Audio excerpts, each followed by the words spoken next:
Então aqui vamos reforçar em termos de conclusão, parecer, que eu montei em formato de tópicos, mas obviamente caso você queira, você pode montar esse relatório no formato de texto, né, seguindo a premissa aí, até numa redação que é o mais interessante, uma introdução, desenvolvimento e uma conclusão.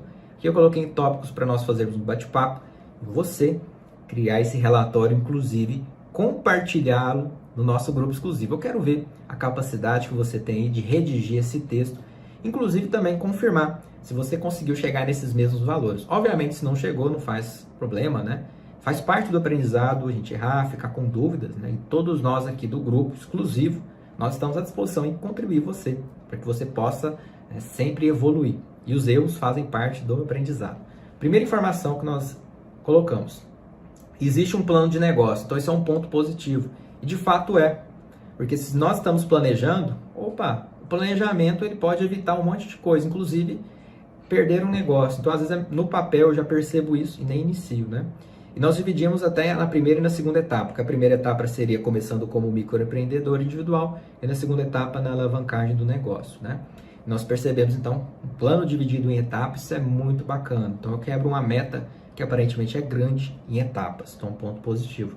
Segundo ponto, inicialização em MEI, né, microempreendedor individual, então tem um risco menor, baixo investimento, menos burocracia, praticidade e também, praticidade na contabilização das obrigações acessórias, né, e praticidade de maneira geral, né, que é mais fácil você fazer qualquer coisa com MEI, abrir uma conta, né, bem tranquilo. E na segunda etapa, nós investigamos uma possibilidade de mudança de regime tributário. Haja vista que eu estou mirando em um faturamento maior, pensando em parcerias estratégicas, né? Então, a princípio, né, a gente vê uma consistência, né, de começar, imaginar como que eu vou começar e já ter um plano ali para alavancagem. Terceiro tópico, né? Um start, né, inicialização de maneira enxuta, usando inicialmente o home office, que é um ponto positivo, você não tem um gasto fixo alto, se impactar na sua precificação, e um trabalho em company, onde você vai até o cliente. E os clientes valorizam isso. Claro que vai depender da prestação do serviço, mas no caso do serviço de treinamento, isso é interessante, né? Então nós temos claramente essa redução do gasto fixo e também do risco financeiro do negócio. Se você já começa montando uma estrutura fixa, você já tem um contrato, às vezes, muitas das vezes, de aluguel de pelo menos 1 ano ou às vezes 3 anos, tá? Então acaba reduzindo esse risco. E no segundo cenário, né, nós não percebemos uma previsão de uma estrutura física. E tá tudo certo, né? A maior parte das empresas, principalmente nesse cenário que a gente vivenciou aí da pandemia e pós-pandemia também, a gente vê que o pessoal está realmente, né, entendendo a compreensão, as vantagens de trabalhar remotamente e do atendimento remoto. Claro que nada substitui o presencial, mas a gente pode usar isso como um alavancador do negócio. Próximo item, quarto item, a segurança das informações na contratação de serviços de nuvem, né? O quanto que vale essa informação perdida. A gente até adiantou isso quando a gente foi levantando as informações. E é importantíssimo, pessoal. O que eu mais vejo são pessoas, são alunos, são empresas perderem informação. Inclusive, muitas delas acabam perdendo logo depois de um treinamento em que eu faço na minha empresa. Então, por exemplo, nós fazemos treinamento às vezes de fluxo de caixa, treinamos as pessoas, mudamos o fluxo de processo, instauramos e acompanhamos todo o processo. E sempre nós recomendamos ao final que ele faça o backup em serviços de nuvens. Mas muitas das pessoas, às vezes, na correria, acabam esquecendo ou mesmo falam, nunca vai acontecer comigo. E acontece, ou de perder, ou ter questões até meio preocupantes, né? Sequestro das informações também, que isso está sendo cada vez mais recorrente, né? Então essas informações valem ouro. Então tem que ter o hábito de fazer o backup, salvar em nuvem, isso vai impactar. Se você perder a informação financeira do seu negócio, isso impacta bastante, você vai ficar totalmente no escuro. E na segunda etapa nós percebemos que ele não tem uma projeção de reajuste, pode ser um risco, ao mesmo tempo ele compreende esse risco. Ele menciona, conforme a ressalva, que ele entende isso e no momento adequado ele vai fazer o reajuste. Sabendo que quando ele fizer esse reajuste vai impactar mais ainda na precificação, que nós já percebemos que ela estava, né, de um cenário para o outro, bastante elevada, né, a alteração, né, bastante ousada, vamos dizer assim, no preço, né, de um primeiro momento para o segundo. Outro ponto nós temos aqui, a utilização de transporte público, humildade para começar. Isso aqui é muito interessante, pessoal. Não são todas as pessoas que estão dispostas. Não estou dizendo que você tem que sempre começar a andar de ônibus, não é isso que eu quero dizer. Quero dizer que você tem que começar do jeito que dá. Se você não tem veículo, não tem carro, não tem moto, vai de ônibus mesmo. Para de arrumar desculpa, né? Então é isso que eu quero dizer. Então, comece do jeito que está, tenha humildade, ok? E no segundo cenário, nós percebemos que a empresa cresce e ele também vai aumentando isso daí, né? Então ele aumentou o conforto, transporte privado. Obviamente nos números que eu mencionei, né, a gente tem aí principalmente aí a evolução, né, do custo do transporte, né, tanto no combustível, né? Então é interessante sempre ter isso atualizado, né? Que a gente percebe que é um fator que vai onerar no caso da prestação de serviço ou deslocamento. Posteriormente, ponto 6, contratação de um mentor. Isso é importante para orientar, evitar retrabalhos, tão eficientes, tão eficazes. Então, o mentor é uma pessoa que já teve essa experiência, que já começou. Então, você ter essa orientação dessa pessoa que já conhece, já, entre aspas, já sofreu aquele processo, vai te ajudar bastante, vai te dar uma segurança, principalmente no começo, tá? E no segundo momento, nós percebemos, né, que ele tem uma reserva de 10%, olha só, para os parceiros, né? Então, até coloquei. Sozinho a gente pode ir mais rápido, né? Mas juntos vamos mais longe. Olha que interessante.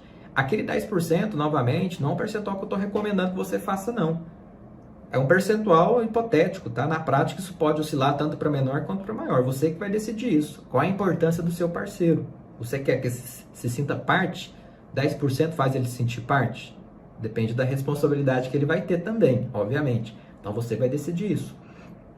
Seguindo aqui, nós colocamos o sétimo ponto como reserva de valor de marca. Isso é muito importante. Inicialmente, conforme eu disse, comece do jeito que dá, mas com o mínimo de cuidado possível, né? O mínimo de zelo que nós falamos.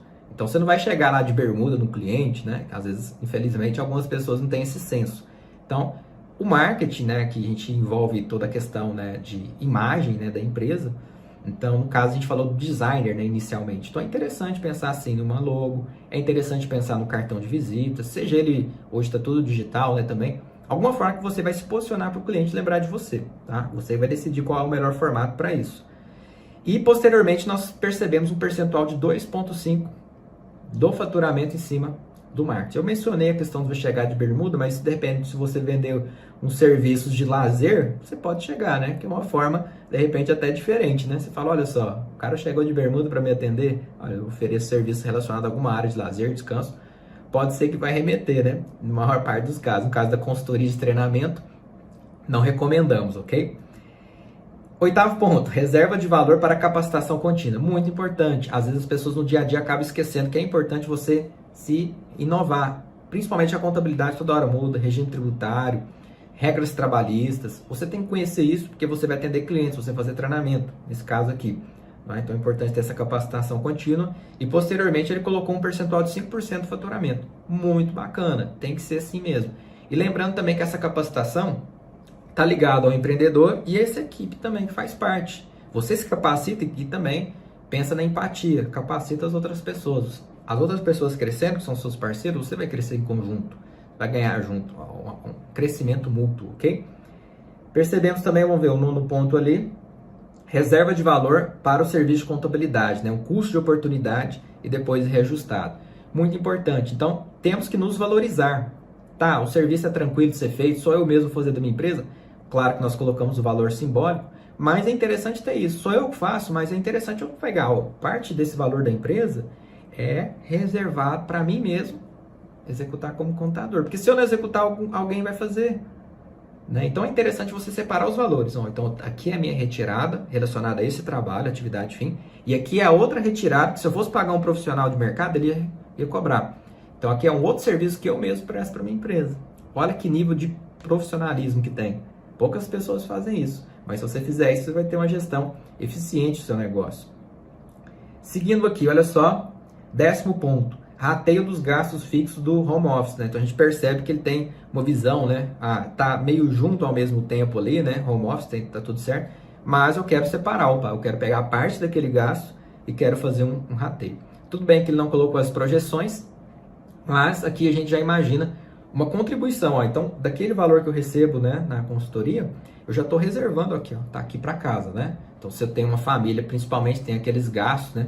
Estou no home office, estou usando, por exemplo, o ar-condicionado 24 horas por dia, só um exemplo, né? Então, tá aqui uma reserva. Claro que o valor foi simbólico, você pode reajustar de acordo com a necessidade e intensidade. Mas é interessante calcular um valor que faça sentido. Muitas das vezes, como vai ter gasto em comum, vai ser difícil ter essa precisão do valor.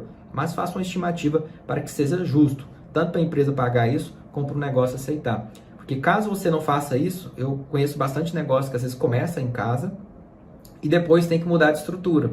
Quando muda de estrutura, aí é a grande surpresa, o impacto que vem. Então, se você já começa a fazer essa reserva, quando for mudar a estrutura, de certa forma você já tinha aquele gasto, né?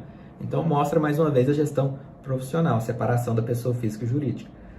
Tem a opção de vender no crédito, né, com adição no preço, na precificação, né? Está embutido para todos os clientes. Isso é importante. Às vezes o empresário, para agradar o cliente, ele não embute isso no preço. Então é importante, ó, tem a taxa, embute essa taxa para o cliente. A não ser que o seu preço tenha uma margem tão alta e que caso alguém vá passar no cartão, isso não vai fazer diferença para você. Mas a minha sugestão é embutir isso para o cliente. E quem não for pagar no crédito, você tem uma margem maior naquela situação, tá? Isso a título de sugestão, isso é importante. Até porque se alterar essa taxa de crédito, você repassa para o cliente. E se você reduzir, você tem uma vantagem competitiva melhor também.